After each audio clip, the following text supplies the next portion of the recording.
Primeira carta de Paulo aos Coríntios, capítulo 13, versos 7 e 8.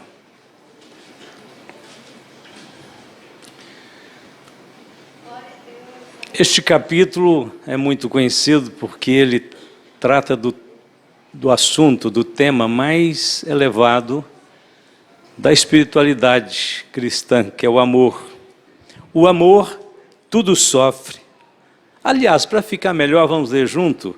O amor tudo sofre, tudo crê, tudo espera, tudo suporta. Agora só a frasezinha inicial. O amor nunca falha. É aí que eu quero até parar com a leitura, para você guardar estas facetas preciosas do amor. Então, só relembrando, tudo sofre, tudo crê, tudo espera, tudo suporta e nunca falha. Agradeçamos então ao Senhor mais uma vez.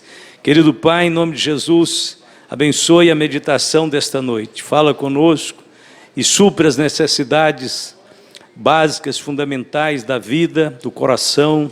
E abençoe, Senhor, que nós sejamos instruídos na Tua gloriosa palavra, neste amor poderoso, para crescermos em tudo, para a louvor e glória de Cristo. Amém e amém. Este texto, geralmente a gente prega sobre ele em casamentos, a gente prega em noivados, a gente prega esse texto nas ações de graça, né, por aniversários de casamento, de família, de casais, mas a gente nunca usa ele, acho que é a primeira vez que eu vou usar este texto especificamente para a finalidade que ele foi na realidade escrito, inspirado. Você fala, pastor, não foi escrito então para essas coisas? Não, foi para todas, porque estou falando do amor. O amor ele aplica-se em todas as áreas da vida, mas especificamente ele foi escrito para nos relacionarmos com Cristo. Entende? Então, quando ele fala aqui que o amor tudo sofre, é em relação a Cristo, primeiramente, em relação a Deus, em primeiro lugar. Não é assim que a Bíblia diz que nós temos que amar a Deus sobre todas as coisas, com toda a mente, com todo o entendimento, com todas as forças, com toda a alma. Então, este texto, ele é em primeiro lugar aplicado a Cristo. Por isso o tema será: como sabemos o quanto amamos a Jesus? Repetindo, como sabemos o quanto amamos a Jesus? É uma pergunta. Muitos dizem, eu amo Jesus. Como sabemos que amamos Jesus? Qual é a intensidade de nosso amor por Ele? Vamos então tomar a descrição de Paulo sobre o amor para entendermos e avaliarmos o nosso amor por Jesus. Primeiro, então, Paulo diz que o amor tudo sofre. Por um longo tempo, nós vivemos completamente distante de Deus e do Senhor Jesus. Nós nem víamos Cristo e nós o desprezávamos. Você pode dizer, não, eu acho que eu nunca desprezei a Cristo. Você pode ter certeza que não só você, como eu, como todos desprezamos Ele muitas vezes. Antes de nós convertermos, era o que mais a gente fazia. Não há nada tão excessivamente mal, pecaminoso, do que o ato de desprezar Cristo e principalmente Cristo crucificado, porque é o único remédio de Deus para a salvação da nossa alma. Como nós sabemos que nós por um longo tempo da nossa vida desprezamos Cristo? Pela profecia, pela Bíblia, pela revelação de Deus. O profeta Isaías mostrou qual é a posição do mundo natural, do mundo sem Deus, deste mundo que nós fizemos parte dele, esse mundo comum. Qual é a posição deste mundo em relação a Cristo? Isaías disse assim: porque ele foi subindo como um renovo perante ele, e como raiz de uma terra seca. Não tinha parecer nem formosura, e olhando nós para ele, nenhuma beleza víamos para que o desejássemos. Era desprezado e o mais indigno entre os homens, homem de dores, experimentado nos trabalhos, e como um de quem os homens escondiam o rosto, era desprezado, e não fizemos dele caso algum. Isaías 53, versos 2 e 3. Foi necessário acontecer um grande milagre em nossas vidas, para que nós pudéssemos vê-lo, para que nós pudéssemos desejá-lo. Agora, depois de conhecer o dom de Deus, depois de conhecermos a palavra da vida, agora a prova de que nós somos verdadeiramente de Cristo é a maneira terna, compassiva, como nós reagimos àquelas coisas que fazem Jesus sofrer. Como nós nos reagimos em relação àquilo que faz Jesus sofrer? Como nós reagimos aos inimigos de nosso Pai? Com afeto, com apego a eles, com admiração por eles? A prova de que nós somos verdadeiramente de Cristo e já tivemos realmente uma transformação espiritual vai ser confirmada pela maneira como nós reagimos diante daqueles que ofendem, daqueles que magoam, daquilo que faz Jesus sofrer. Em sua segunda vinda, os judeus, haverá um grupo de judeus remanescentes no mundo que contemplarão o Senhor descendo em Israel. E a Bíblia diz que quando aquele remanescente de judeus que fazem parte da nação de Israel, daqueles dias da vinda de Jesus, em glória, pessoal, fisicamente, descendo no Monte das Oliveiras, salvando Israel da destruição, quando daquele momento, a Bíblia diz que esse grupo de judeus, serão centenas, milhares, esse grupo de judeus vai lembrar, ao ver Jesus descendo, eles vão ver sinais naquele glorioso ser, que na realidade, a princípio, eles não sabem nem quem é direito. Mas depois, de repente, eles começam a observar e eles vão ver sinais. Como, por exemplo, vão ver as marcas dos cravos. Jesus vai trazer essas marcas. Vão ver alguns detalhes. E eles vão lembrar que Jesus foi rejeitado por eles.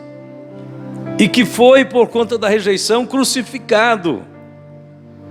E eles compreenderão naquele momento, por revelação divina, pela manifestação gloriosa do Senhor, que Jesus é o Messias, era o prometido dos profetas, dos patriarcas desde os tempos passados, mas eles, na sua visitação, eles o rejeitaram, e o crucificaram, e o mataram, e agora ele traz consigo as marcas, e a Bíblia diz que naquele momento, aquele remanescente judeu, milhares de judeus em Jerusalém, no Monte das Oliveiras, vão começar a prantear, pelo que a Bíblia expressa, esse prantearão, parece que eles vão entrar em gritos e convulsões de um arrependimento muito profundo, e vão chorar muito alto.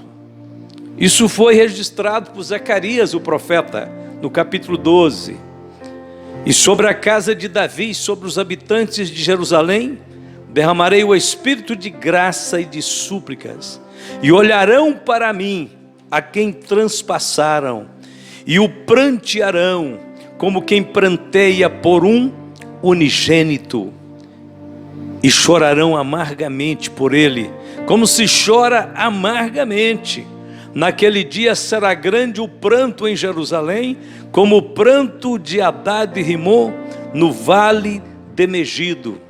Eu li os versos 10 e 11, mas continuando a leitura, que eu não vou continuar, lá continua dizendo as tribos, o povo, aquela multidão que vai prantear, diz assim, prantearam, e o outro grupo pranteou, e as mulheres choraram, e assim, vai ser um choro, um arrependimento tremendo, grandioso.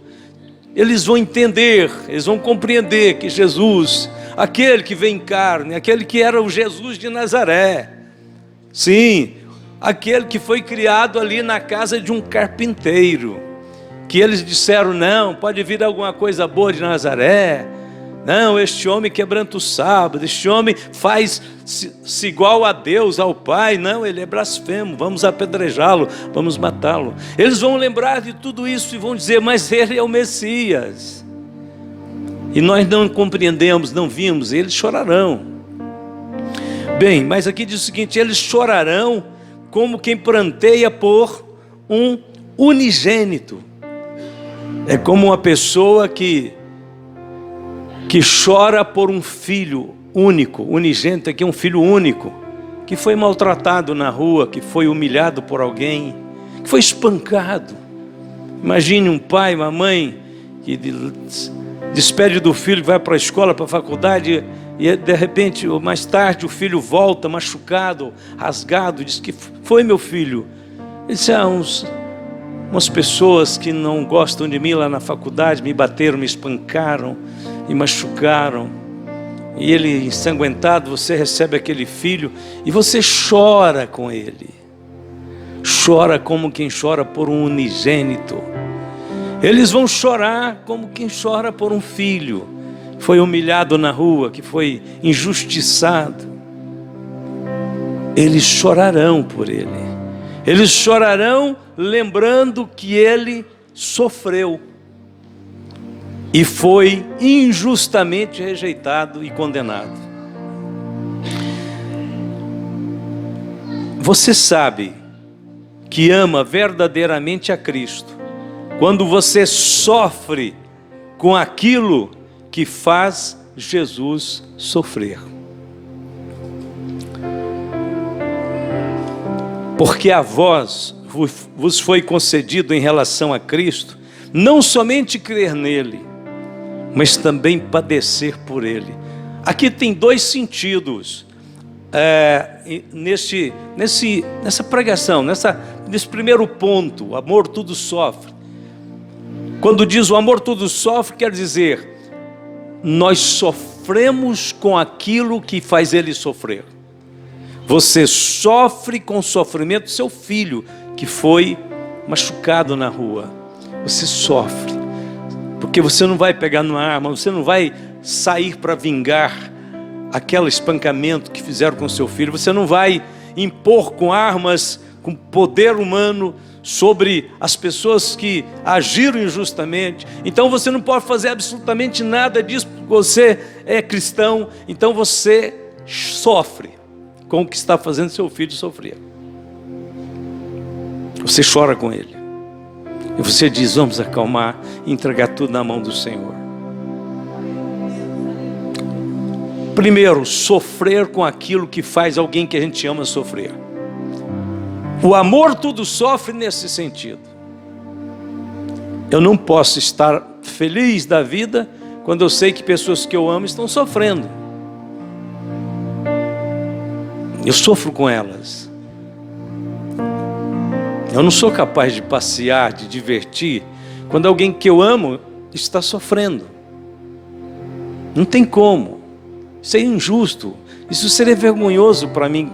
Onde está minha dignidade? Meu caráter? Meu amor cristão? O amor tudo sofre nesse sentido. E também no sentido de que nós também padecemos por Ele. A vós vos foi concedido em relação a Cristo, não somente crer nele, mas também padecer por ele. Aí, é um segundo ponto que vem um pouco mais embaixo aqui na nossa pregação. Mas vamos guardar apenas isso. O que significa o amor tudo sofre? Significa que você não pode se alegrar com aquilo que faz Jesus Cristo sofrer. Agora, Nós falamos aqui que os judeus vão sofrer naquele dia, né? De lembrar que Jesus sofreu. E é digno, isso vai ser um momento de arrependimento nacional de Israel. A Bíblia diz que de Sião virá o libertador, desviará de Jacó todas as impiedades, e então todo Israel será salvo. O resultado desse choro, desse pranto, a hora que eles verem as marcas de Cristo e compreenderem que Ele morreu na cruz para salvá-los, naquele momento, esse pranto será o pranto da compaixão. Eles se compadecerão de Cristo que os amou e sofrerão com Ele porque Ele sofreu. Então, se é uma coisa que a gente não tem jeito de passar sem ela, é não deixar de, não querer, não aceitar o fato de que temos que sentir um pouquinho do sofrimento de Cristo aqui hoje. Um pouco não, de preferência o máximo que pudermos. Se nós temos que lembrar da morte dele, Jesus não disse que era para lembrar divertindo. É para lembrar compadecendo, é para lembrar sofrendo. Mas senão não tem sentido. A Bíblia não diz que ele sofreu. Ele sofreu. Então temos um pouco de sofrimento com ele aqui hoje, mas não pare por aqui. Sabe por quê? Porque além da sua morte na cruz, que o fez sofrer, existe coisa demais neste mundo ainda fazendo ele sofrer. Ainda existe tanta coisa neste mundo que faz Jesus sofrer. E às vezes a gente quase que não assimila esse sofrimento. A gente quer evitar este sofrimento, mas ele é digno de ser vivido por nós cristãos. Quando a gente olha para este mundo, os meios de comunicação, o estilo de vida, a mudança de costumes e coisas novas e moralidades novas. Imoralidades, não é moralidade, né? Você acha que isso não faz Jesus sofrer? Claro que faz, ele é santo, santidade faz parte da natureza dele. O mundo está propenso a coisas sujas, corrompidas, promíscuas, pecaminosas. Isso faz Jesus sofrer. Certamente muita coisa que a igreja às vezes descuida e faz, também faz Jesus sofrer. Também muitos que se dizem cristãos, de repente enveredam por caminhos que não são adequados, não são agradáveis. Sabe por quê, irmão? Faz Jesus sofrer. Faz Jesus sofrer, porque imagine um de nós cristãos que estamos aqui hoje para celebrar a ceia. Imagine que você comece a viver uma prática um pouco escura, escondida. Deus sofre, sabe por quê? Porque Satanás tira proveito disso para jogar, dizendo: ele não é teu filho, ele não nasceu de novo, ele não é crente, ela não é crente. Como é que ela está falando isso? Como é que está vivendo isto? Como é que está gostando desse tipo de coisa? Deus deve sofrer, porque ele disse: eu não posso falar nada, né? É meu filho, é minha filha, mas o diabo tem suas razões, tem hora de acusar quem faz coisas voluntariamente erradas, deliberadamente erradas. Não faz Jesus sofrer, gente. Não vamos fazer Jesus sofrer. Ah, mas foi tão empolgante, foi tão prazeroso. Se faz Jesus sofrer, não deve ser prazeroso, não deve ser empolgante, deve ser triste, deve motivar em nosso coração a atitude da lágrima, do clamor, né? Essa semana, por razões que eu nem me lembro os detalhes todos, mas somando tudo, né? Tudo que você vê neste mundo, você vê em notícias, você vê. Eu falei: Jesus, o senhor tem que voltar logo. Eu não estou fazendo nenhuma exigência para Jesus, mas até a hora que você tem que ser bem autêntico, bem humano.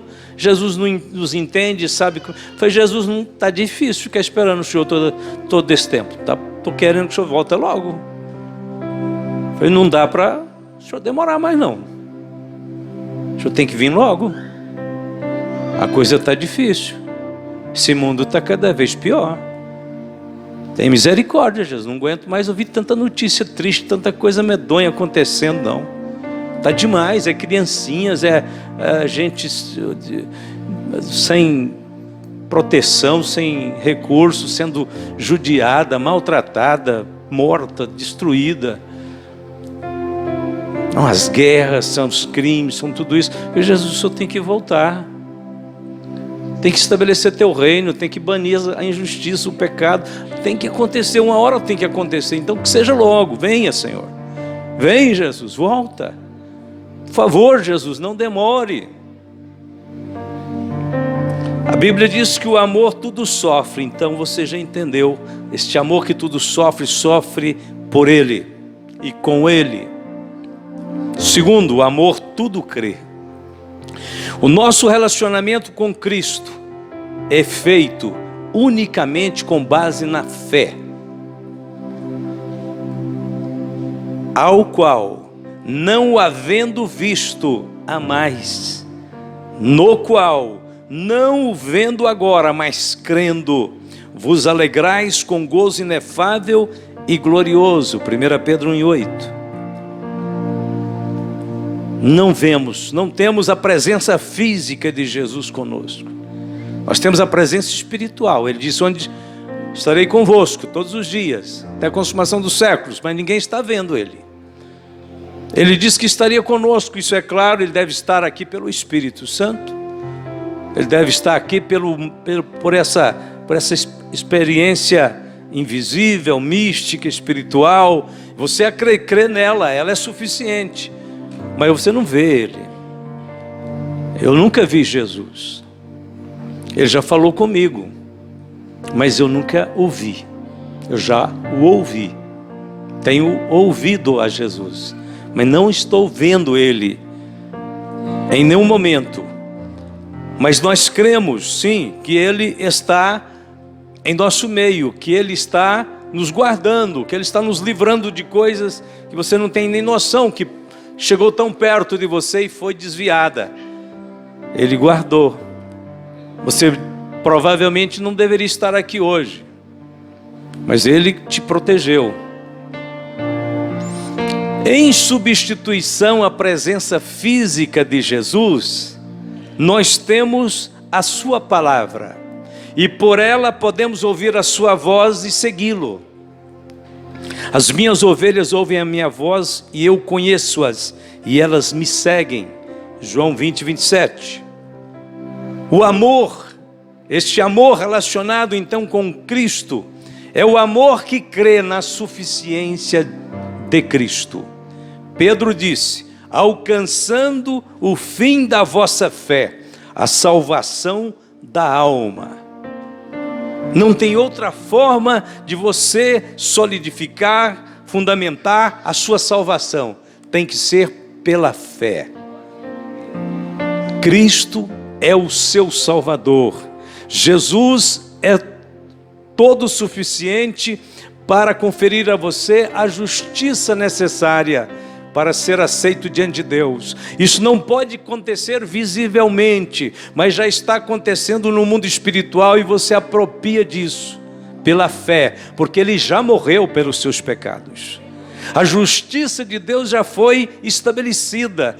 Deus já considerou que, crendo nele, você se torna justo para poder ir para o céu. A sua justiça é trapo de imundícia, mas a justiça dele é perfeita.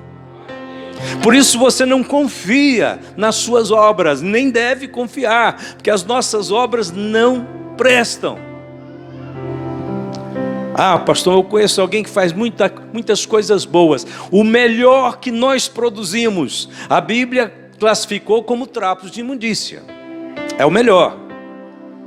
É aquela coisa mais bonita que tem que fazer até um diploma para a pessoa, ser entregue com homenagens, com aplausos. Aquilo é grande aos olhos dos homens, mas por detrás daquilo tem vaidade humana, tem orgulho, tem soberba, tem uma porção de coisa que Deus, que conhece tudo, sabe que aquilo não atinge, não justifica ninguém, mas a justiça de Cristo justifica todos.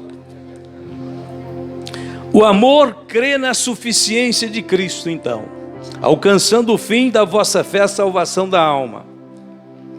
A expressão solos Christos da reforma protestante Significa que Cristo é o único mediador entre Deus e o homem. Nem um outro complemento precisa ser adicionado à obra redentora de Jesus Cristo. Seu sacrifício substitutivo em nosso lugar é suficiente para o perdão de nossos pecados, satisfazendo plenamente a justiça de Deus.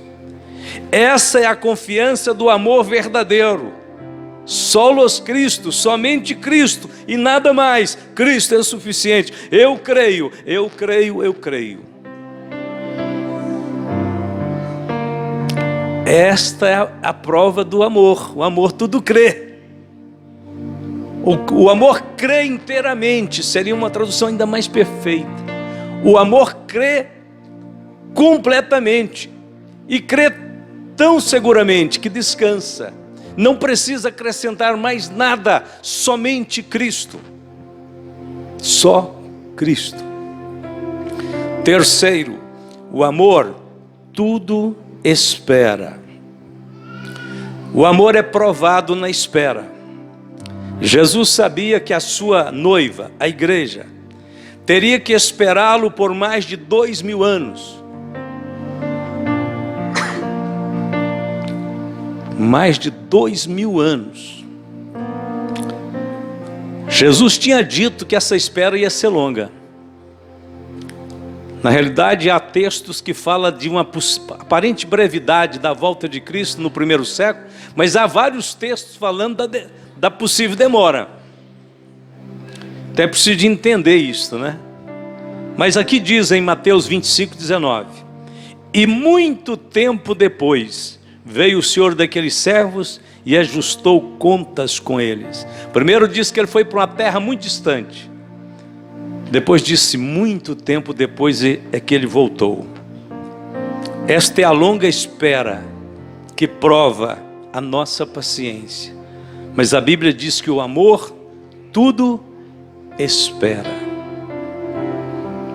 Quanto tempo faz que você está esperando Jesus, né? Eu disse agora mesmo que eu orei, Jesus volta logo. Isso não é errado dizer isso não, porque Jesus disse, vocês quando forem orar, diga, venha o teu reino. Nós estamos dizendo com essa oração, dizendo, Jesus não demora não. Mas o fato é que se precisar de demorar, quem vai sustentar a nossa confiança, o amor que tudo espera. A longa espera prova a nossa paciência. Sede, pois, irmãos, pacientes até a vinda do Senhor. Eis que o lavrador espera o precioso fruto da terra, aguardando-o com paciência até que receba a chuva temporã e seródia. Sede vós também pacientes, fortalecei o vosso coração, porque já a vinda do Senhor está próxima. Geralmente todos os textos que falam, lá no primeiro século, né? Que falam que a vinda do Senhor está próxima, tem mais a ver com a onisciência de Deus do que com o tempo. Porque na onisciência de Deus o tempo perde sentido. Como a Bíblia diz, um dia como 1000 anos. Para Deus, 1000 anos como um dia. Mas para a igreja, passariam-se mais de 2000 anos, como nós estamos aqui hoje, aguardando a vinda de Cristo. Cristo nos ama. Cristo nos ama. Não há dúvida. A Bíblia diz de ponta a ponta que Deus tem amado a cada um de nós. Que Cristo foi a prova máxima do amor de Deus. Você vai ler na Bíblia que Ele nos amou primeiro. Por isso que nós amamos a Ele. Não somos nós que tomamos a iniciativa, foi Ele. A Bíblia diz que quem nos separará do amor de Cristo? Então o amor de Cristo é durável, resistente, é firme, é permanente. Quem nos separará? Paulo diz, nem a morte, nem a vida, nem anjo, nem principados, nem ninguém. Então o amor de Deus é uma realidade. Mas Deus prova o seu amor para conosco em que Cristo morreu por nós, sendo nós ainda pecadores. O amor de Cristo por nós é uma realidade. Então Ele nos ama. E como Ele nos ama, Ele quer estar conosco. Então você pode ter certeza que Ele ainda não veio para ter esse encontro pessoal conosco, físico, visível, não é porque Ele não nos ama, Ele ama.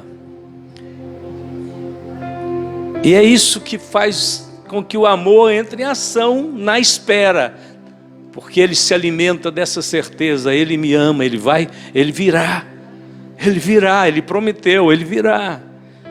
Ele quer estar conosco e nós também devemos desejar estar com Ele. Jesus disse, ainda estando com seus apóstolos aqui neste mundo: e se eu for, eu vos preparar lugar, virei outra vez e vos levarei para mim mesmo, para que onde eu estiver, estejais vós também. João 14:3. Então Jesus quer que eu esteja com Ele aonde Ele está. É do interesse dEle que eu esteja lá. Não é porque eu estou pedindo, não é porque eu estou insistindo, é porque Ele quer. Ele decidiu que Ele quer você e eu lá com Ele. Ele já traçou um plano. Eu quero que eles estejam comigo, meu Pai.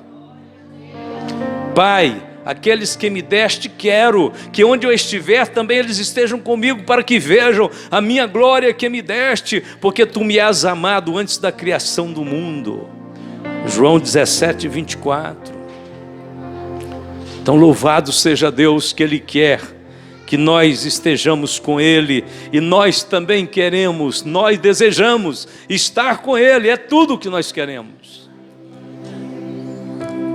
O amor tudo suporta. Agora que entra a questão que eu tinha dado um primeiro início lá no começo. O amor tudo suporta. Aqui tem a ver com a espera, esse prolongamento, mas não apenas o prolongamento, porque o tempo da espera, Jesus sabia que ele ia ser longo e seria marcado por perseguições, por dificuldades. Porém, quem ama a Cristo nunca poderá desistir. É aí que entra o amor, tudo suporta. Isto é, o amor garante a nossa perseverança. O amor é a garantia de que nós não vamos voltar para trás. O amor é aquilo que Pedro falou: Senhor, para quem iremos nós? Só Tu tens palavras de vida eterna. Nós temos crido que Tu és o Filho de Deus, e nós não vamos deixar o Senhor por nada.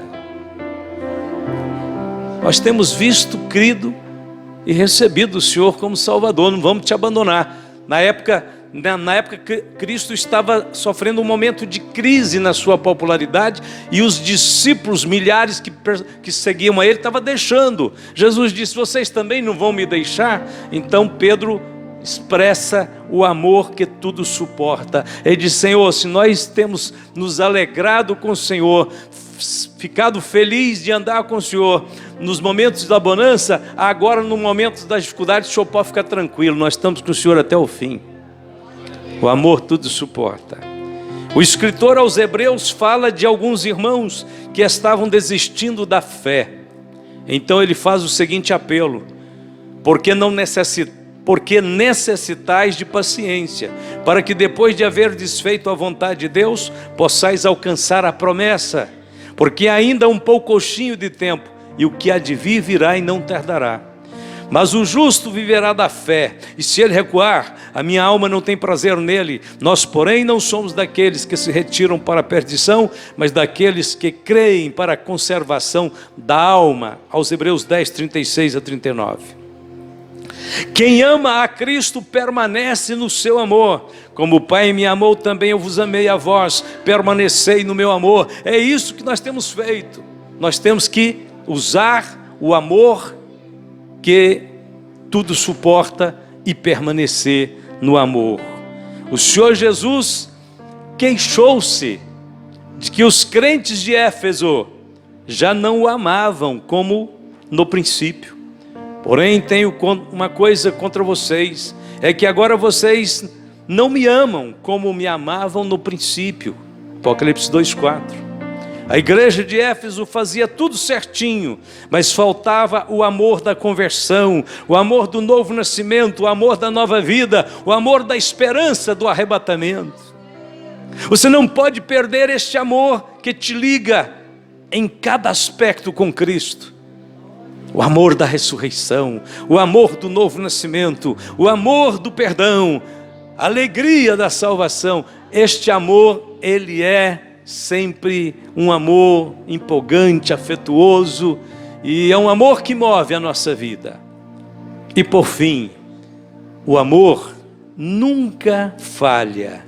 Vamos entender uma palavrinha rápida aqui. Por quê que Paulo diz o amor nunca falha nessas alturas?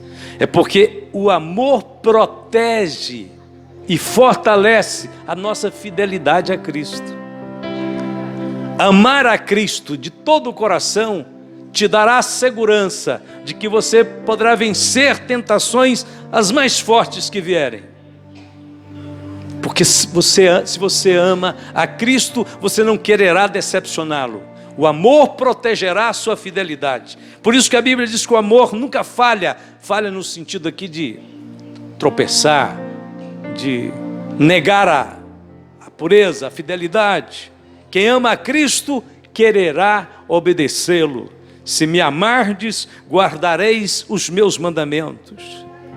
Aquele que tem os meus mandamentos e os guarda, este é o que me ama. Aquele que me ama será amado de meu Pai, e eu o amarei e me manifestarei a Ele. Nós sabemos o quanto amamos a Jesus, por aquilo que estamos dispostos a deixar por Ele.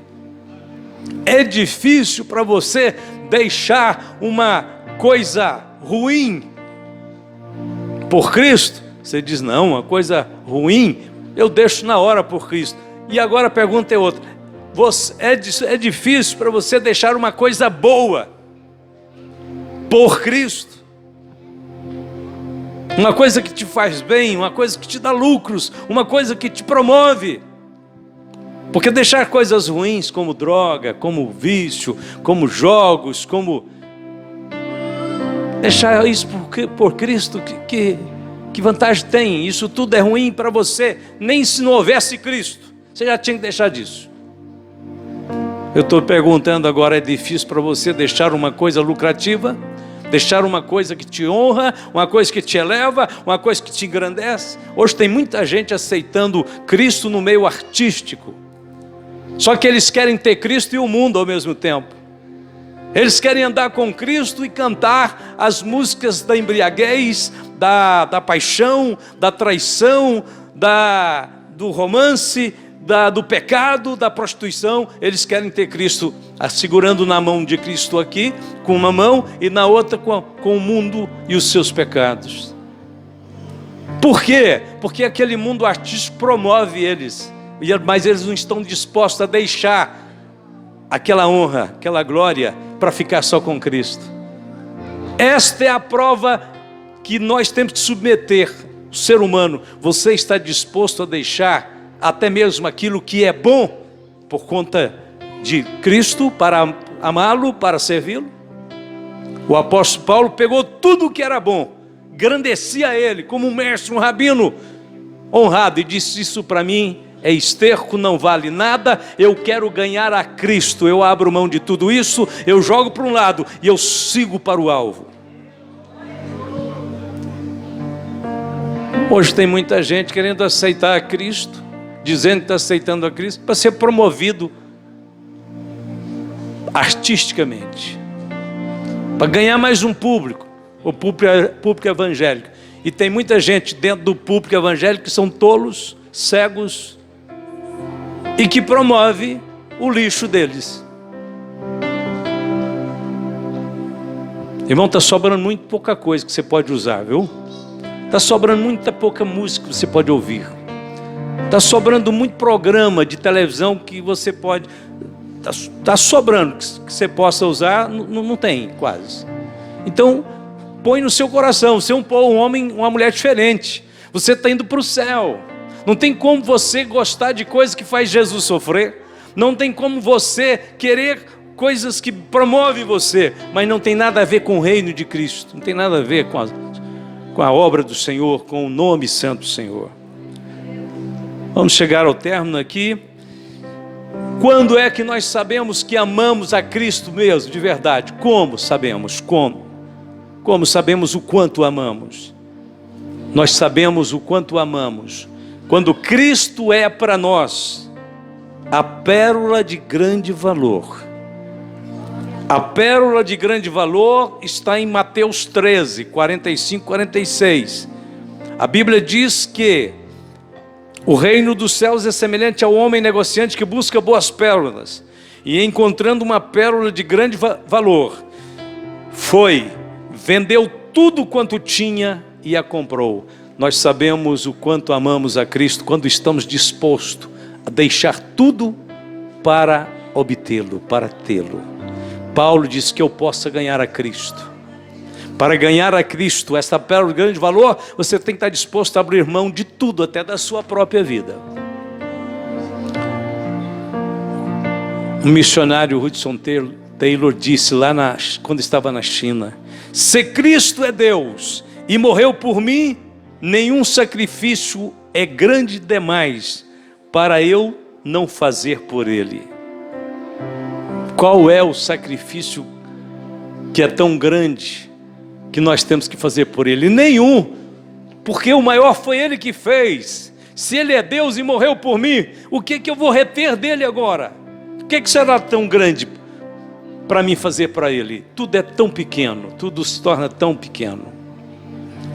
Então nós podemos saber se amamos a Cristo pelo nível, pelo tamanho do sacrifício que estamos dispostos a fazer, pela decisão que nós podemos fazer para servi-lo e para amá-lo. Senhor Jesus, obrigado, Senhor, nós te louvamos por todos os irmãos que o Senhor reuniu neste lugar. Cremos verdadeiramente que o Teu Espírito está nos falando de forma pessoal e que coisas novas vão acontecer na vida daqueles que foram desafiados a crescer aqui na Tua presença hoje, crescer na palavra, crescer no amor, crescer na identificação com o Senhor, com sua chamada, com sua obra profunda.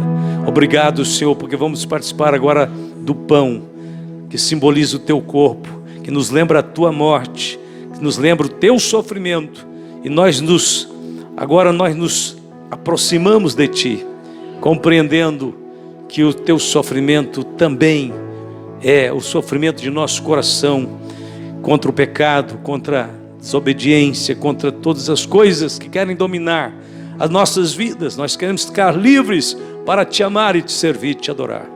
Disse Jesus: tomai e comei, este é meu corpo que é partido por vós. Fazei isto em memória de mim. Para me salvar Ele escolheu